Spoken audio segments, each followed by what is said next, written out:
चलो ठीक है। आज हम क्लाइमेट पढ़ेंगे, ज्योग्राफी क्लास 9th का चैप्टर 4। अब वो तो चलो ठीक है। क्लाइमेट एज अ बेसिक कोई भी क्लास का बच्चा हो उसे क्लाइमेट आना चाहिए, चाहे वो सीबीएसई का बोर्ड का हो चाहे आईसीएसई बोर्ड का। क्लाइमेट चैप्टर में क्या है, हम इंडिया के बेसिकली क्लाइमेट को जानेंगे कि इंडिया में कौन कौन से क्लाइमेट होते हैं और वो क्लाइमेट होने का कारण क्या है और वो क्लाइमेट कब होते हैं। ठीक है।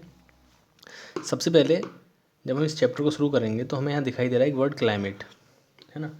अब जब तुम क्लाइमेट को देखोगे, क्लाइमेट के साथ साथ एक वर्ड भी तुमने सुना होगा, वेदर। अब क्लाइमेट में और वेदर में क्या फ़र्क होता है, ये सबसे पहले एक क्वेश्चन आता है दिमाग में कि क्लाइमेट और वेदर हम इंटरचेंजेबली यूज़ करते हैं, क्लाइमेट और वेदर, पर ये दोनों शब्द एक नहीं होते। वेदर माने क्या होता है, वेदर एक डे टू डे फिनोमेना है। जैसे अभी का वेदर कुछ है, 1 घंटे का वेदर कुछ और हो सकता है 5 मिनट बाद ही वेदर चेंज हो जाए। वेदर एक डे टू डे फिनोमेना है जो कि हर पर्टिकुलर इंटरवल में चेंज हो सकता है, that can be changed in any interval. ठीक है, एक दिन, 1 घंटा, 1 मिनट, कुछ भी हो सकता है वेदर। बट जब हम उस वेदर को एक लॉन्ग टर्म स्टडी करते हैं, उस वेदर की बहुत लंबे समय तक हम उस वेदर को रिकॉग्नाइज करते हैं, एनालाइज करते हैं, और उसके बेसिस पर एक स्टडी करने के बाद हम एक डिटेल्ड व्यू बनाते हैं कि हाँ, इस रीज़न का ये जो वेदर है इस टाइम से लेके इस टाइम तक एक एवरेज रहता है, उस एवरेज वेदर को हम क्लाइमेट बोलते हैं। जैसे हमने जब इंडिया की बात करी तो हम इंडिया में देखते हैं कि इंडिया में अप्रैल से लेकर अगस्त तक, या फिर मैं बात करता हूँ जून तक, जो है समर रहते हैं, है ना। तो हमने ये डिसाइड कर लिया, हमने देखा, बहुत समय तक स्टडी करी और ये पता चला हमको कि अप्रैल से लेकर जून तक, अप्रैल मई जून जुलाई तक इंडिया में जो बहुत गर्मी रहती है, तो हमने क्या बोल दिया, समर सीज़न। ठीक है, समर क्लाइमेट। इसके बाद हमने देखा कि भारत में जो है जुलाई से मानसून आ जाता है, जुलाई अगस्त, ठीक है, सितंबर, और ये मानसून सितंबर के बाद वापस लौटने लग जाता है। तो जुलाई अगस्त सितंबर तक को हमने क्या बोल दिया, मानसून सीज़न या फिर मानसून क्लाइमेट। इसके बाद अक्टूबर स्टार्ट होता है, अक्टूबर नवंबर, ठीक है, अक्टूबर नवंबर दिसंबर, इस तरीके से हमने क्या करा, एक रीज़न को स्टडी करा। रीज़न को स्टडी करने के बाद हमने देखा कि वहाँ का वेदर एक टाइम इंटरवल में क्या है। उस वेदर की स्टडी को एक लॉन्ग लॉन्ग टर्म इंटरवल तक हम क्या बोलते हैं, क्लाइमेट बोलते हैं। तो सिंपल सा फंडा है, what is weather, weather is a day to day phenomena, and what is climate, climate is a long term study of weather. ठीक है। अब जब हम इसको पढ़ते हैं क्लाइमेट को और वेदर को, इसके बाद हम इंडिया की बात करते हैं। जब इंडिया में, तो इंडिया में तुमने बहुत सुना होगा मॉनसून।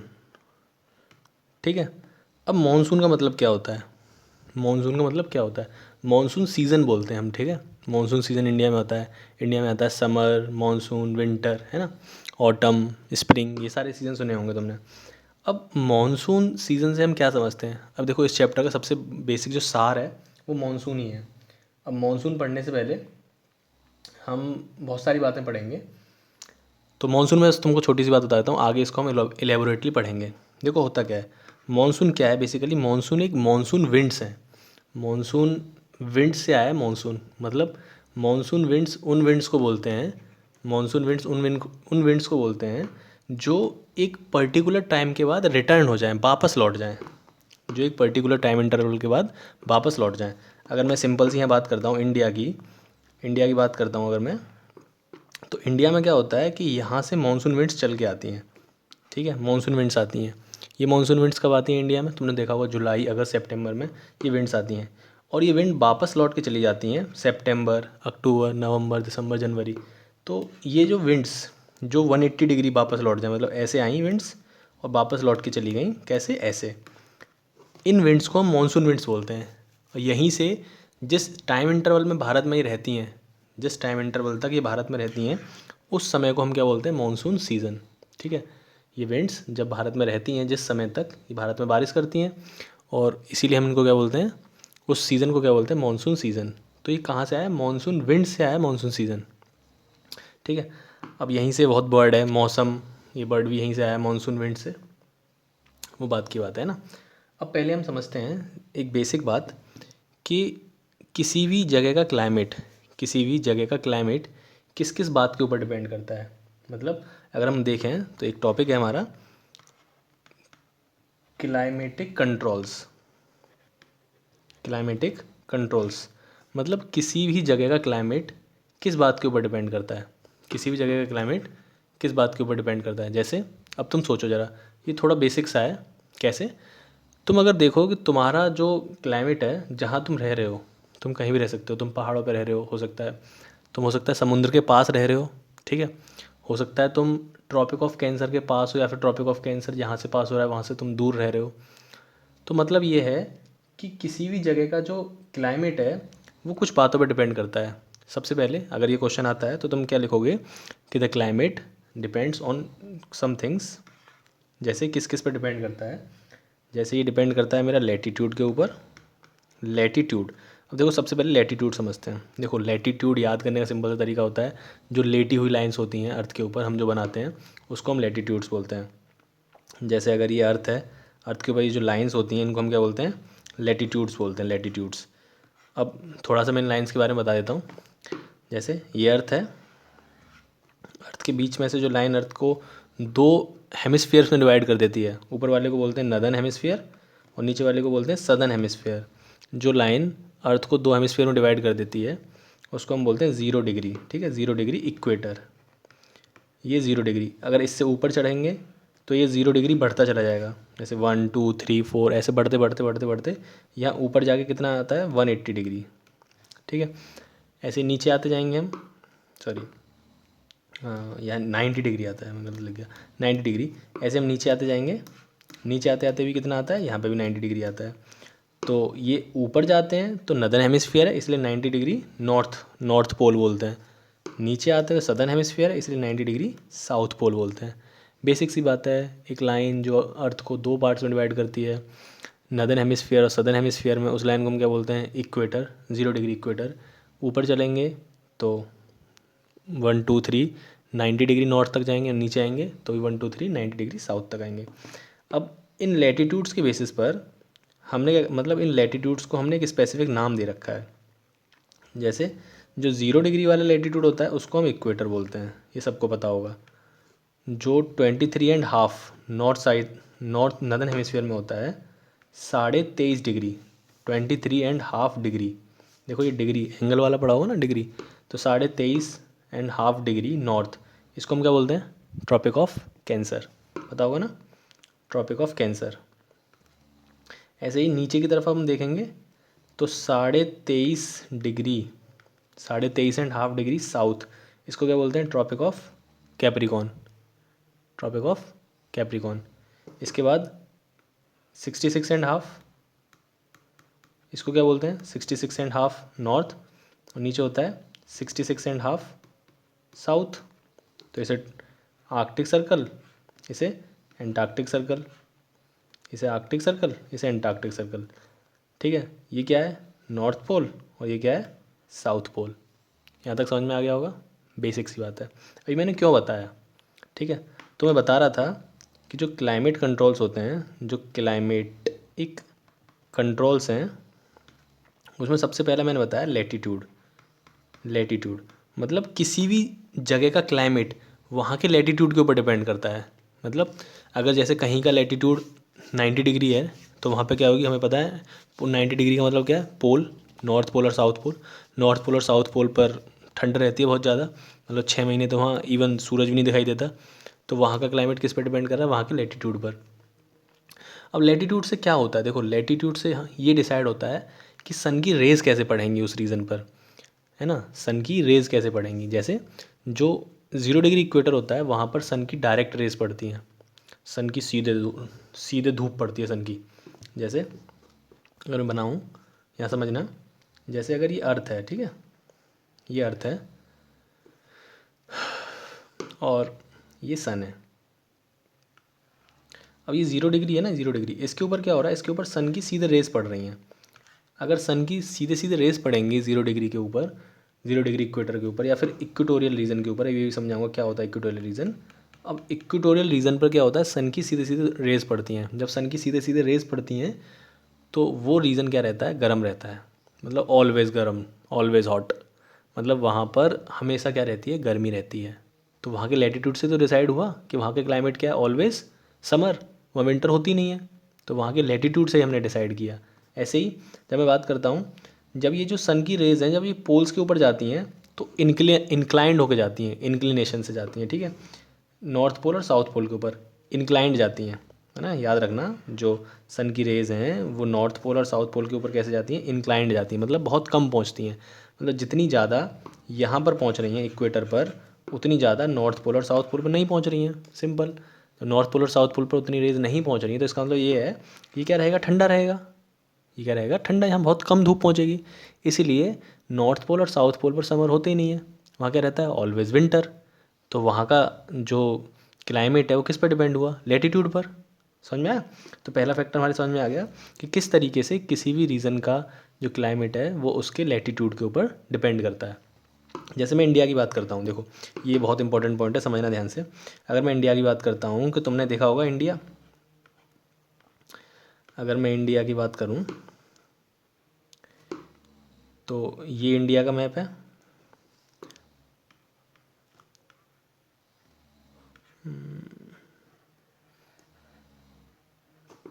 ये इंडिया का मैप है और तुमको पता होगा कि इंडिया से ट्रॉपिक ऑफ कैंसर पास होता है, ठीक है। इंडिया से ट्रॉपिक ऑफ कैंसर पास होता है। ये क्या है, tropic of Cancer. Tropic of Cancer, India से ट्रॉपिक ऑफ कैंसर पास होता है। जो कौन सी लाइन थी अभी हमने पढ़ी थी, 23.5 डिग्री की, ठीक है। 23.5 डिग्री नॉर्थ इंडिया से पास होता है। तो इंडिया से जब ट्रॉपिक ऑफ कैंसर पास हो रहा है तो इसका मतलब इंडिया कैसी कंट्री है, ट्रॉपिकल कंट्री है। इंडिया कैसी कंट्री है, ट्रॉपिकल कंट्री है। मैं देखो लैटिट्यूड से बता रहा हूँ। अब जहाँ जो कंट्रीज़ ट्रॉपिकल कंट्रीज़ होती हैं वहाँ पर अच्छी खासी गर्मी पड़ती है।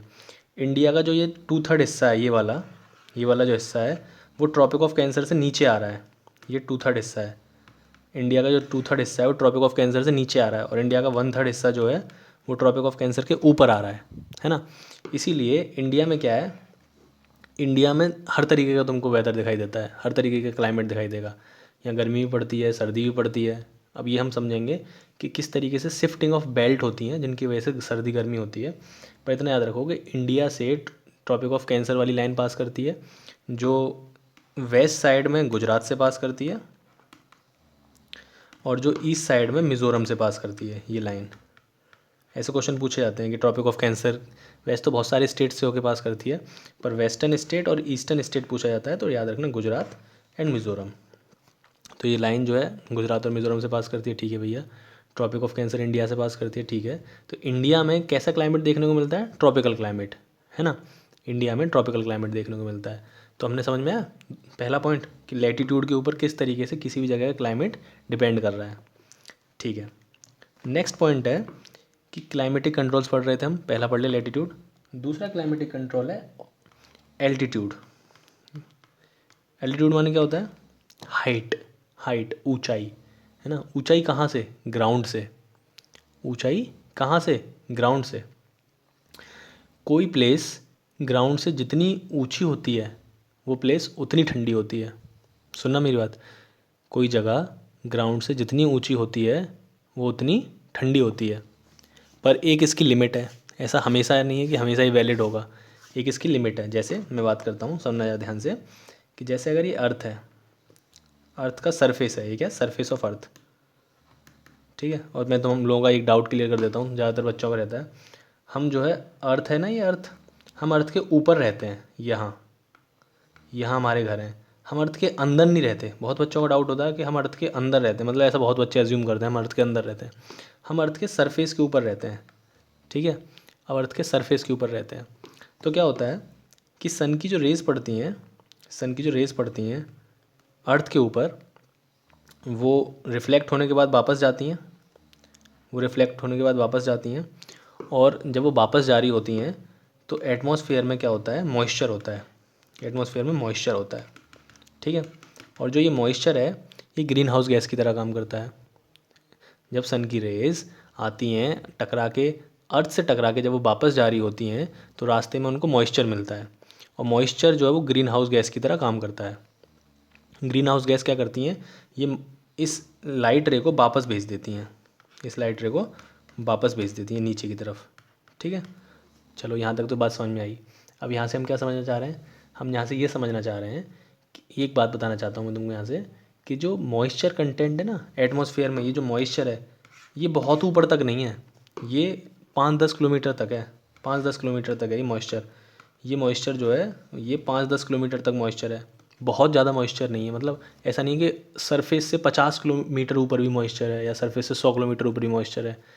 तो इसका मतलब ये है कि जो मॉइस्चर वाला इफेक्ट है ना, मॉइस्चर वाला इफेक्ट ये हमको कहाँ देखने को मिलेगा, ये हमको अर्थ के सरफेस से 5-10 किलोमीटर ऊपर तक देखने को मिलेगा।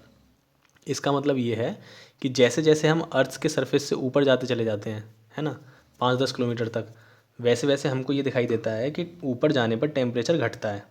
सुनना ध्यान से, एक काम क्यों बता रहा हूँ, जैसे जैसे हम अर्थ के सरफेस से ऊपर जाते हैं वैसे वैसे टेम्परेचर घटता है, पर एक लिमिट बाद ऐसा होता है, एक लिमिट ऐसे आती है कि अगर हम उससे ऊपर जाएंगे तो टेम्परेचर बढ़ने लग जाता है, टेम्परेचर बढ़ने लग जाता है। कैसे, थोड़ा सा बस तुम्हारा पॉइंट क्लियर करता हूँ। तुमको पता होगा कि अर्थ का सरफेस है, तुमने पढ़ा होगा ट्रोपोस्फेयर, ट्रोपोस्फेयर, ठीक है, ट्रोपोस्फेयर। ट्रोपोस्फेयर मतलब अर्थ के एटमॉस्फेयर को हम डिवाइड करते हैं ट्रोपोस्फेयर, स्ट्रेटोस्फेयर, मीजोस्फेयर। तो सबसे पहले आता है ट्रोपोस्फेयर। ट्रोपोस्फेयर को स्ट्रेटोस्फेयर से अलग करने वाली लाइन, स्ट्रेटोस्फेयर से अलग करने वाली लाइन को हम क्या बोलते हैं, ट्रोपोपॉज, ट्रोपोपॉज। तो ट्रोपोपॉज तक, याद रखना, ट्रोपोपॉज तक जब हम ऊपर जाएंगे तो टेम्परेचर घटता है। ट्रोपोपॉज तक when we go upwards the temperature decrease. Tropopause तक जितना हम ऊपर जाएंगे उतना टेम्परेचर घटेगा। पर ट्रोपोपॉज के बाद जैसे हम स्ट्रेटोस्फेयर में एंटर करेंगे, अब ऊपर जाने पर टेम्परेचर घटेगा नहीं, टेम्परेचर बढ़ेगा, टेम्परेचर घटेगा नहीं, टेम्परेचर बढ़ेगा। इसका मतलब भैया क्लाइमेट मेरा ऑल्टीट्यूड मतलब हाइट पर डिपेंड कर रहा है। कैसे डिपेंड कर रहा है, जैसे जैसे मैं ऊपर जाऊंगा वैसे वैसे मेरे को टेम्परेचर कैसा मिलेगा, ठंडा देखने को मिलेगा, है ना, कैसा देखने को मिलेगा, ठंडा। और देखो जो हमारे पहाड़ हैं, है ना, जो हमारे प्लेन्स हैं, प्लेन्स तो चलो ऊपर उड़ते हैं, पर जो हमारे पहाड़ हैं वो सब किस में, ट्रोपोस्फेयर में लाई करते हैं। तो मतलब हमको एक कंसेप्ट याद रखना है, क्या याद रखना है, कि जैसे हम ऊपर जाते हैं, as we go upwards the temperature decreases, temperature कैसा होता है, घटता है। इसीलिए तो जब हम पहाड़ पर जाते हैं तो पहाड़ पर ऊपर जाने पर क्या होता है, ठंडा टेम्परेचर होता है ना। तो इसीलिए जब तुम दो रीजन्स देखो, जैसे देखो ये वाला, ये एक प्लेन रीजन है और ये एक माउंटेनियस रीजन है। तो यहाँ प्लेन पे क्या होगी, यहाँ गर्म होगा, हॉट होगा। और जब तुम ऊपर जाओगे, ऊपर जाने पे क्या हो गया, तुम हाइट पे आ गए ना, हाइट पर, हाइट पे आ गए मतलब ऊंचाई पर आ गए। और मैंने ये बताया कि जब हम ऊपर जाते हैं ग्राउंड से, सरफेस से, तो टेम्परेचर डिक्रीज़ करता है। तो यहाँ क्या होगा, टेम्परेचर डिक्रीज़ कर चुका होगा, टेम्परेचर डिक्रीज़ कर चुका होगा। और देखो जो टेम्परेचर के घटने का जो रेट होता है ना, जो टेम्परेचर के डिक्रीज़ होने का रेट होता है, मतलब rate of decrease of temperature, rate of decrease of temperature जो होता है ना, उसे हम नॉर्मल लैप्स रेट बोलते हैं। क्या बोलते हैं, normal lapse rate, normal lapse rate, जो कि on an average 6.5 degree Celsius पर किलोमीटर होता है। ऑन एन एवरेज लिख लेना, ये वाली बात काम की है, on an average 6.5 degree Celsius पर किलोमीटर होता है। मतलब अर्थ के सरफेस से हम 1 किलोमीटर अगर ऊपर जाएंगे तो कितना टेम्परेचर कम हो जाएगा, लगभग 6.5 डिग्री सेल्सियस टेम्परेचर कम हो जाएगा। फिर एक और डिग्री, एक और किलोमीटर ऊपर चले जाएंगे तो कितना हो जाएगा, और 6.5 कम हो जाएगा, मतलब 13 डिग्री सेल्सियस कम हो जाएगा टेम्परेचर। मतलब ये है कि अर्थ के सरफेस से ऊपर जाने पर टेम्परेचर जो घटता है वो 6.5 डिग्री सेल्सियस पर किलोमीटर के रेट से घटता है। ये एवरेज याद रखना है, इसको हम बोलते हैं नॉर्मल लैप्स रेट। 2 पॉइंट समझ में आ गए। पहला पॉइंट लैटिट्यूड, कैसे लैटिट्यूड के ऊपर किसी भी जगह का क्लाइमेट डिपेंड कर रहा है। दूसरा पॉइंट ऑल्टीट्यूड, मतलब कैसे हाइट के ऊपर किसी भी जगह का क्लाइमेट डिपेंड कर रहा है। तीसरा पॉइंट है मेरा प्रेशर, ठीक है। तीसरा पॉइंट क्या होता है, प्रेशर। देखो प्रेशर, प्रेशर तुम जानते हो ना, प्रेशर क्या होता है। अगर मैं बेसिक बात करता हूँ, फिजिक्स की बात करता हूँ, तो प्रेशर क्या होता है, थ्रस्ट अपॉन एरिया। प्रेशर क्या होता है, थ्रस्ट अपॉन एरिया। अब ये फिजिक्स में हो गया, थ्रस्ट अपॉन एरिया होता है प्रेशर, भैया ठीक है। पर अगर हम यहाँ बात करें किस में, क्लाइमेट में, तो हम कौन से प्रेशर की बात करते हैं, यहाँ पर हम एटमॉस्फेरिक प्रेशर की बात करते हैं। किसकी, एटमॉस्फेरिक प्रेशर की। मतलब जो किसी भी जगह के ऊपर एटमॉस्फेयर जो प्रेशर लगा रहा है उसकी हम यहाँ बात करते हैं। उसको बोलते हैं एटमॉस्फेरिक प्रेशर। एटमॉस्फेरिक प्रेशर मतलब किसी भी जगह पर एटमॉस्फेयर कितना प्रेशर लगा रहा है उसको हम क्या बोलते हैं, एटमॉस्फेरिक प्रेशर, है ना। किसी भी जगह पर एटमॉस्फेयर कितना प्रेशर लगा रहा है उसको बोलते हैं एटमॉस्फेरिक प्रेशर। अब इसकी कुछ बातें बताता हूँ काम की। देखो, एटमॉस्फेरिक प्रेशर जो होता है वो हाइट पर जाने पर, ऊपर जाने पर क्या होता है, डिक्रीज़ करता है। क्यों डिक्रीज़ करता है? सिंपल सा फंडा है। हवा क्या है, एटमॉस्फेरिक प्रेशर कौन लगा रहा है, एटमॉस्फेयर, और एटमॉस्फेयर का मतलब क्या होता है, एयर। सिंपल सी बात है, अगर एटमॉस्फेयर कोई बोल रहा है तो इसका मतलब वो एयर की बात कर रहा है, एयर। तुम जानते हो ऊपर जाने पर एयर घटती है, एयर का कंसंट्रेशन ऊपर जाने पर डिक्रीज़ करता है। जब एयर का कंसंट्रेशन डिक्रीज़ करता है मतलब जो इंसान तुम्हारे ऊपर दबाव लगा रहा है वही इंसान ऊपर जाने पर कम हो रहा है, उसका कंसंट्रेशन कम हो रहा है, तो मतलब तुम्हारे ऊपर जो दबाव लगेगा वो कम लगेगा। इसका मतलब ये है कि एटमॉस्फेरिक प्रेशर हाइट पर जाने पर डिक्रीज़ करता है, पहली बात याद रखना, ठीक है। पहली बात, एटमॉस्फेरिक प्रेशर हाइट पर जाने पर, on going over the height atmospheric pressure decreases, first point. दूसरी बात याद रखना कि जहाँ पर बहुत ज़्यादा गर्मी पड़ती है ना, सुनना ध्यान से। जैसे ये रीज़न है, यहाँ सूरज देवता है ये, ठीक है, वो मुस्कुराकर गर्मी दे रहे हैं। जब इस रीजन में क्या पड़ रही है, बहुत ज़्यादा इंटेंस हीट पड़ रही है, intense heating, intense heating of this region, ये क्या करेगी, यहाँ की हवा को गर्म कर देगी। इंटेंस हीटिंग, इंटेंस हीटिंग क्या कर देगी, हीट कर देगी, वार्म कर देगी यहाँ की हवा को। जब हवा गर्म हो जाएगी तो गर्म हवा कहाँ जाती है, ऊपर जाती है। तुमने कहीं देखा ये वाला एग्जाम्पल, गर्म हवा हमेशा ऊपर जाती है? देखा होगा बहुत बार। जब चाय बनती है तो मेरा जो पानी होता है वो जब बॉयल हो जाता है तो बॉयल होने के बाद क्या होता है, जो गर्म पानी होता है वो ऊपर आ जाता है और ठंडा नीचे चला जाता है। वो पानी से भी तुम याद रख सकते हो, और ऐसा हवा के साथ भी होता है, जो गर्म हवा होती है वो ऊपर चली जाती है और ठंडी हवा नीचे। क्यों? क्योंकि गर्म हवा क्या होती है, हल्की, और ठंडी हवा भारी होती है। इसलिए जब यहाँ पर इंटेंस हीटिंग होगी इस वाले रीजन में, तो इसका डायग्राम मैं यहाँ बना रहा हूँ दूसरा, तो ये हीटिंग है, ठीक है, ये हीटिंग की रेज है। तो यहाँ से क्या होगा, यहाँ से हवाएं ऊपर जाने लग जाएंगी, यहाँ से हवाएं ऊपर जाने लग जाएंगी। जब एक रीजन में इंटेंस हीटिंग होगी तो इंटेंस हीटिंग की वजह से वहाँ से हवाएं ऊपर जाने लग जाएंगी। जब उस रीजन से हवाएं ऊपर जाएंगी तो सिंपल सी बात है, देखो मैंने अभी तुमको बताया कि तुम्हारे ऊपर प्रेशर कौन लगा रहा है, हवा, एयर। और अगर वहाँ से हवा ही अगर ऊपर चली जाएगी तो भैया वहाँ क्या बचेगा, हवा बचेगी नहीं। तो वहाँ मतलब प्रेशर कैसा हो जाएगा, कम। जब वहाँ हवा नहीं बचेगी तो प्रेशर क्या होगा, कम। कम प्रेशर को क्या बोलते हैं इंग्लिश में, लो प्रेशर। तो जब यहाँ से हवा ऊपर चली जाएगी तो ये कैसा बन जाएगा, लो प्रेशर, ठीक है। यहाँ कैसा होगा, लो प्रेशर, मतलब दबाव कम होगा। पर भैया जब कभी जो गर्म ठंडी हवा होती है जब वो ऊपर से नीचे आती है, देखो गर्म हवा नीचे से ऊपर जाएगी क्योंकि वो हल्की होती है, ठंडी हवा जो कि भारी होती है वो ऊपर से हमेशा नीचे आती है। तो ठंडी हवा क्या होगी भैया, ऊपर से नीचे आएगी। जब ठंडी हवा ऊपर से नीचे आएगी, क्यों नीचे आएगी, क्योंकि वो भारी होती है, ठीक है। ठंडी हवा ऊपर से नीचे आएगी क्योंकि वो भारी होती है। जब वो नीचे आएगी तो वो क्या लगाएगी, प्रेशर लगाएगी। क्यों प्रेशर लगाएगी, क्योंकि प्रेशर कौन लगाता है, एयर ही तो लगाती है। तो एयर क्या लगाएगी, प्रेशर लगाएगी। और जब भैया एयर प्रेशर लगाएगी तो इस रीजन में क्या हो जाएगा, हाई प्रेशर हो जाएगा। इस रीजन में क्या हो जाएगा, हाई प्रेशर। समझ में आई बात, नहीं आई? और यहाँ पर हाई प्रेशर होने के बाद ये हवाएं ऐसे ऐसे जाने लग जाएंगी, ऐसे करके, ठीक है ना। ये हवाएं ऐसे करके डाइवर्ट होने लग जाएंगी, नीचे गिरेंगी, नीचे गिरेंगी और ऐसे डाइवर्ट होने लग जाएंगी, ऐसे करके। और ये कहाँ जाएंगी डाइवर्ट हो गए, वहाँ जाएंगी भैया जहाँ पर हवा कम है। हवा कम कहाँ पर है, जहाँ से हवा ऊपर चली गई है। ऊपर कहाँ से गई है, जहाँ लो प्रेशर क्रिएट हो गया है। मतलब ये हाई प्रेशर वाली हवाएं कहाँ जाने लग जाएंगी, जहाँ पर लो प्रेशर है। ये वहाँ पर चल के जाने लग जाएंगी जहाँ पर लो प्रेशर है। समझ में आया? एयर इस तरीके से मूव करती है। तो पर भैया हम तो ये पढ़ रहे थे कि किसी भी रीजन के क्लाइमेट पर एयर प्रेशर का इफेक्ट होता है। पर अभी तो हमने ये समझा कि एयर प्रेशर क्या होती है, ठीक है। अभी हमने ये समझ लिया हाई प्रेशर क्या होता है, लो प्रेशर क्या होता है। पर हमको ये समझना है ना किसी भी रीजन के क्लाइमेट पर एयर प्रेशर का इफेक्ट क्या होता है। सुनो अब यहाँ पर इफेक्ट क्या होता है ये समझते हैं हम। बहुत इंटरेस्टिंग बात है। देखो, जब किसी भी जगह से हवाएं ऊपर उठती हैं, ठीक है ना, किसी भी जगह से जब हवाएं ऊपर उठती हैं तो वो क्या करती हैं, हमेशा बारिश करती हैं।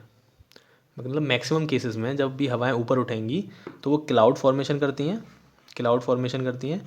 और क्लाउड फॉर्मेशन की वजह से उस रीजन में क्या होती है, बारिश होती है, ठीक है ना। और जब भी हवाएं ऊपर से नीचे आती हैं, जब भी हवाएं ऊपर से नीचे आती हैं तो वो कभी बारिश नहीं करती। मतलब ये है कि किसी जगह बारिश होगी या नहीं होगी, ये किस बात पर डिपेंड कर रहा है, वहाँ से हवाएं ऊपर उठ रही हैं और ऊपर उठ के क्लाउड फॉर्मेशन हो रहा है या नहीं हो रहा है, ठीक है ना। तो जब लो प्रेशर होगा, जिस रीजन में लो प्रेशर होता है उस रीजन में रेन होती है, बारिश। और जिस रीजन में हाई प्रेशर होता है उस रीजन में कोई बारिश नहीं होती, नो रेन।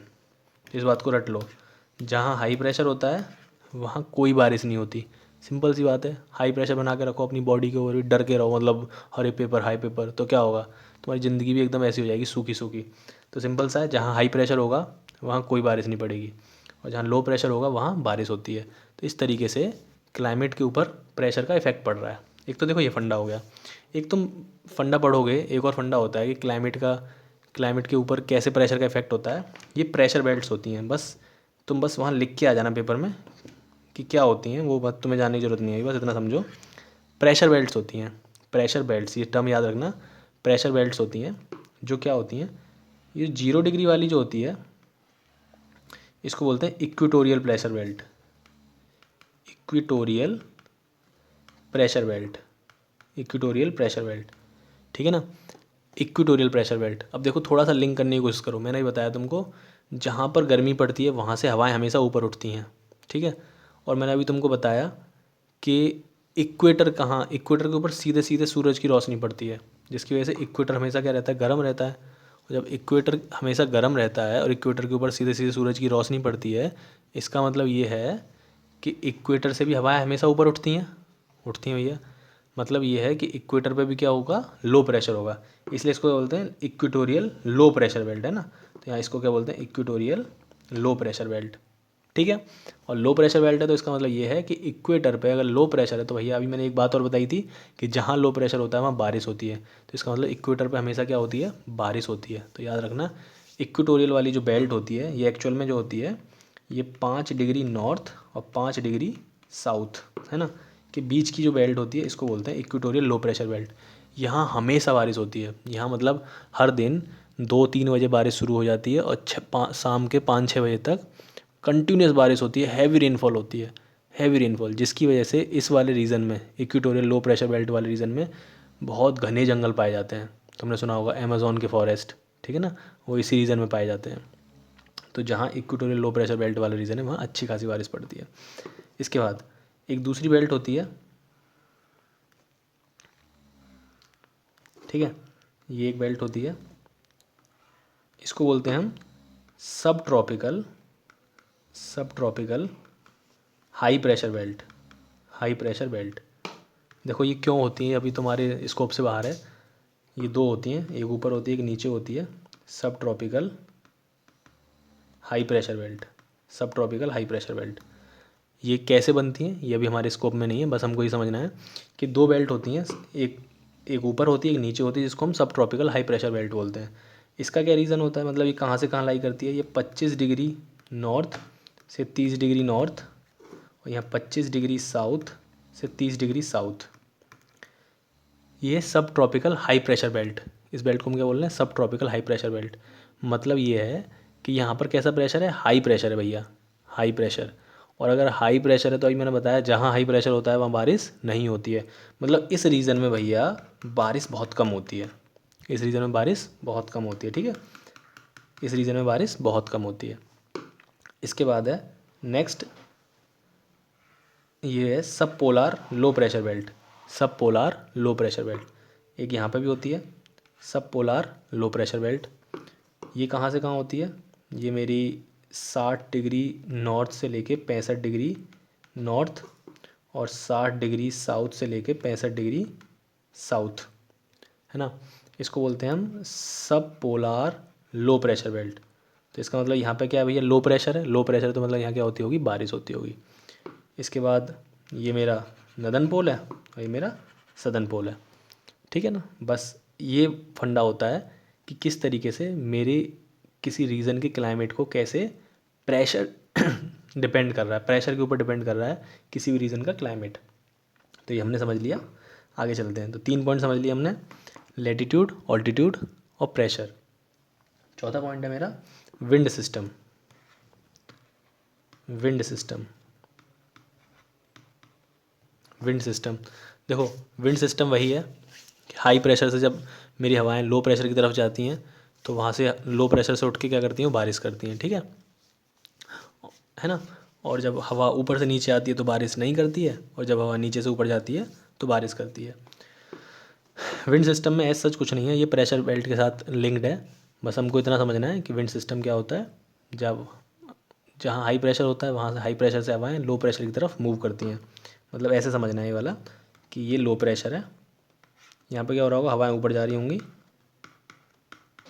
ये हाई प्रेशर है, यहाँ पे हवाएं ऊपर से नीचे आ रही होंगी, और हाई प्रेशर से हवाएं किधर जा रही होंगी, लो प्रेशर की तरफ। हाई प्रेशर से हवाएं लो प्रेशर की तरफ जा रही होंगी, ठीक है ना। और हाई प्रेशर मैंने बताया था, एक एक बात सोचो, हाई हाई मैंने बताया हाई प्रेशर मतलब कोल्ड विंड्स, कोल्ड विंड मतलब ठंडी हवाएं, ठंडी हवाएं मतलब यहाँ ठंडी हवाएं जब ऊपर से इधर जा रही हैं, किधर, हाई प्रेशर की तरफ जहाँ गर्म है, तो इस रीजन को क्या कर देंगी, ठंडा कर देंगी, नहीं कर देंगी। तो जब हवाएं चल के आती हैं तो देखा है ना, जब आंधी आने वाली होती है तो आंधी जब आती है तो इस ठंडी ठंडी हवाएं आती हैं, है ना। तो आंधी में जो ठंडी हवाएं आती हैं वो क्यों आती हैं, इसीलिए आती हैं, जो ठंडी जो कोल्ड विंड्स हैं वो किसकी तरफ जा रही हैं, लो प्रेशर बेल्ट की तरफ जा रही हैं। इस वजह से मेरा क्लाइमेट डिपेंड कर रहा है विंड के ऊपर। और भी बहुत सारे कारण हैं इस विंड सिस्टम में, बहुत डीप है, बस हमें इतना ही समझना है कैसा हो रहा है, ठीक है। पांचवा पॉइंट है distance from sea, distance from C,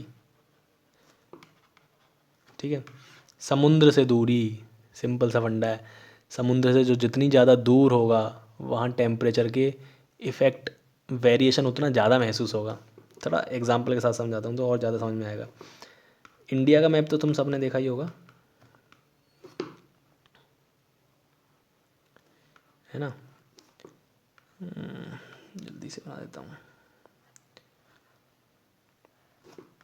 India का ही मैप देखा होगा। अब देखो, तुम जानते हो ये वाला रीजन जो है, ये वाला रीजन ये समुद्र के पास है, ये मतलब इसको हम क्या बोलते हैं, इसको वेस्टर्न कोस्ट बोलते हैं, इसको ईस्टर्न कोस्ट बोलते हैं, ठीक है। हाँ भैया, अब क्या होगा, यहाँ पर समुद्र की वजह से क्या होता है, यहाँ का टेम्परेचर कैसा रहता है, हमेशा मॉडरेट रहता है, मॉडरेट, मॉडरेट कितना रहता है, 24 डिग्री सेल्सियस से 27 डिग्री सेल्सियस के बीच में बस। गर्म सर्दियों में कितना जाता है, मिनिमम 24, सर्दियों में कितना जाता है, सॉरी, सर्दियों में कितना जाता है 24, और गर्मियों में कितना जाता है 27। मतलब ठंड पड़ती है ना तो सबसे कम टेम्परेचर कितना होता है, 24 डिग्री सेल्सियस, और जब गर्मी पड़ती है तो मैक्सिमम टेम्परेचर कितना होता है, 27। ऐसे टेम्परेचर को हम बोलते हैं मॉडरेट टेम्परेचर। पर जैसे ऐसा टेम्परेचर मॉडरेट क्यों है, क्योंकि यहाँ पे समुद्र का इफेक्ट पड़ रहा है, अभी समझाऊंगा कैसे पड़ता है समुद्र का इफेक्ट। पर थोड़ा और समझो, जैसे जैसे हम समुद्र से दूर जाएंगे, जैसे जैसे हम समुद्र से दूर जाएंगे, मतलब जैसे जैसे हम कॉन्टिनेंटल एरिया में आएंगे, इसको क्या बोलेंगे, कॉन्टिनेंटल एरिया, तो वहाँ पर समुद्र का इफेक्ट कम हो जाएगा। जब समुद्र का इफेक्ट कम होगा तो यहाँ पर बहुत वेरिएशन देखने को मिलता है, देखा है ना। यहाँ पर सर्दियों में कितना डिग्री टेम्परेचर हो जाता है, सर्दियों में देखा है ना, दिल्ली का टेम्परेचर 4, 3 इतना पहुँच जाता है, और गर्मियों में कितना हो जाता है सेल्सियस, 40, 45। देख रहे हो वेरिएशन कितना ज़्यादा है, सर्दियों में 4, गर्मियों में 40, तो यहाँ सर्दियों में 24, गर्मियों में 27। तो इसका मतलब जो इलाके समुद्र के पास होते हैं वहाँ का क्लाइमेट हमेशा मॉडरेट रहता है ना। और जो इलाके जितने दूर होते हैं समुद्र से वहाँ पर उतना एक्सट्रीम क्लाइमेट देखने को मिलता है। The places which are away from the land, sorry, the places which are away from the sea experiences extreme climate in winter as well as in summer. बहुत ठंड पड़ती है सर्दियों में और बहुत गर्मी पड़ती है गर्मियों में। ऐसा क्यों होता है, थोड़ा समझ लो बस कि होता क्या है कि जब देखो, तुम एक बात बताओ मुझे, जब तुम वो भगोने में पानी रखते हो तो पहले भगोना गर्म होता है या पानी, तो सिंपल सा जवाब होता है पहले भगोना गर्म होता है। तो मतलब जो सॉलिड चीज़ होती है वो पहले गर्म होती है और लिक्विड देर में गर्म होती है। वैसे ही हमारी लैंड और वाटर है, ये मेरी लैंड है और ये मेरा पानी है। सन की रोशनी किसी के साथ कुछ भी डिस्क्रिमिनेशन नहीं कर रही, वो सब बराबर पड़ रही है दोनों के ऊपर, लैंड के ऊपर भी और वाटर के ऊपर भी। पर लैंड जो कि ज़मीन है, जो कि सॉलिड है, वो जल्दी हीट हो जाता है, और वाटर जो कि गर्म जल्दी नहीं होता, ठीक है। तो ये दिन में कैसा रहता है, ठंडा, ये दिन में ठंडा और ये दिन में गर्म। तो देखो अभी मैंने तुमको बताया, गर्म होगा तो यहाँ से हवाएं ऊपर उड़ेंगी, उड़ गई हवाएं यहाँ से ऊपर।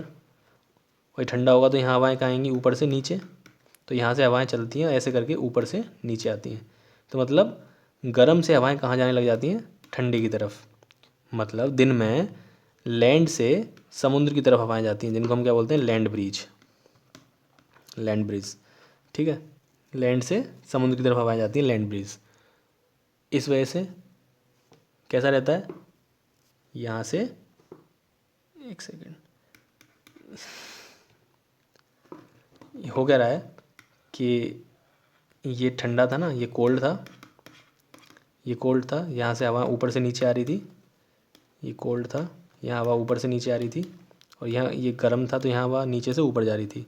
एक चीज़ बस, ये ऊपर ये होगी ना, ऊपर, ऊपर एटमॉस्फेयर में ऊपर ऊपर जाएगी ये लैंड से सी की तरफ, पर जो नीचे होगी, नीचे, ये नीचे जाएगी सी से लैंड की तरफ, सी से लैंड की तरफ। मतलब अभी मैं बता रहा था ना तुमको पीछे कि ठंडी हवाएं हमेशा गर्म हवाओं की तरफ जाती हैं, इसलिए जो आंधी आती है तो ठंडी हवाएं आती हैं, वैसा ही सेम फंडा है।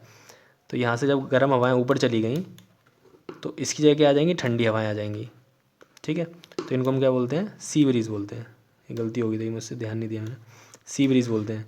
मतलब दिन के समय समुद्र से हवाएं ज़मीन की तरफ चलती हैं, जिसकी वजह से जब ठंडी ठंडी हवाएं समुद्र से आएंगी तो ज़मीन कैसी रहेगी, ठंडी रहेगी। इसकी वजह से दिन के समय लैंड कैसी रहती है, कोल्ड रहती है, मतलब नॉर्मल रहती है, ज़्यादा गर्म नहीं हो पाती। वहीं रात की बात करूँ मैं तो देखो, तुमने देखा होगा चाय सबने पी होगी, जब तुम गिलास में चाय, कप में चाय कर लो, गिलास में चाय कर लो, तो तुमने देखा है कि जो चाय है वो बहुत देर बाद ठंडी होती है, पर कफ जल्दी ठंडा हो जाता है, इसीलिए तो हम पी पाते हैं चाय। अगर ऐसा होता कि चाय जल्दी ठंडी हो जाती है और कफ बहुत देर में, तो हम कभी चाय नहीं पी पाते, कफ हमेशा गर्म लगता है हमको। इसीलिए हम जानते हैं कि कफ जल्दी ठंडा हो जाता है और चाय देर में। मतलब सॉलिड चीज़ जितनी जल्दी गर्म होती है वो उतनी जल्दी ठंडी हो जाती है। सॉलिड चीज़ जितनी जल्दी गर्म होती है वो उतनी जल्दी ठंडी हो जाती है।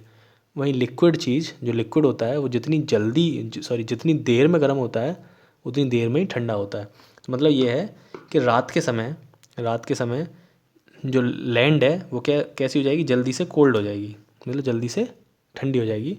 पर वो जो पानी है वो कैसा रहेगा, वो हॉट रहेगा। अब क्या होगा, अब यहाँ से हवाएं ऊपर उठ रही होंगी, यहाँ से हवाएं ऊपर उठ रही होंगी, ऊपर उठ के इधर जा रही होंगी और इधर नीचे सिंक कर रही होंगी, सिंक ऐसे नीचे आ रही होंगी।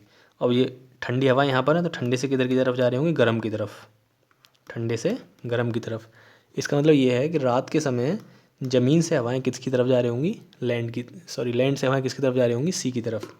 ये लैंड है और ये सी है, तो रात के समय हवाएं किधर से जा रही हैं, लैंड से सी की तरफ। कैसी जा रही हैं, ठंडी ठंडी हवाएं। तो इसका मतलब दिन में ठंडी हवाएं चलती हैं समुद्र से लैंड की तरफ, और रात में ठंडी हवाएं चलती हैं लैंड से समुद्र की तरफ। अब ये लैंड से चल रही है तो इनको हम क्या बोलते हैं, लैंड ब्रीज, ठीक है। तो इसका मतलब पांचवा जो मेरा फैक्ट है, जो पांचवी मेरी बात है कि डिस्टेंस फ्रॉम द सी, इसके ऊपर भी मेरा क्लाइमेट डिपेंड कर रहा है। अब कोई चीज़ जितनी ज़्यादा दूर होती है लैंड से, सॉरी, समुद्र से, वहाँ पर टेम्परेचर उतने एक्सट्रीम देखने को मिलते हैं, और जो जितने पास होती है सी के, वहाँ टेम्परेचर उतना मॉडरेट देखने को मिलता है। इसलिए तो केरला में तुमने सुना होगा, कभी सर्दी नहीं पड़ती ना कभी गर्मी पड़ती, वहाँ चिपचिपा सा रहता है, वहाँ बहुत ज़्यादा मतलब मॉडरेट क्लाइमेट रहता है, ना सर्दी ना गर्मी। ऐसे ही महाराष्ट्र के मुंबई वाला रीजन, गुजरात वाला रीजन है ना, गुजरात का कच्छ, काठियावाड़ी, सारे रीजन में क्या रहता है, मॉडरेट क्लाइमेट रहता है, इसी वजह से, क्योंकि वो समुद्र के पास है। तो यहाँ तक समझ में आ गया होगा कि हमने पढ़ लिया क्लाइमेट कंट्रोल्स क्या होते हैं, ठीक है। नेक्स्ट वीडियो में आगे कंटिन्यू करेंगे, इंडिया का क्लाइमेट बहुत इंटरेस्टिंग होने वाली है।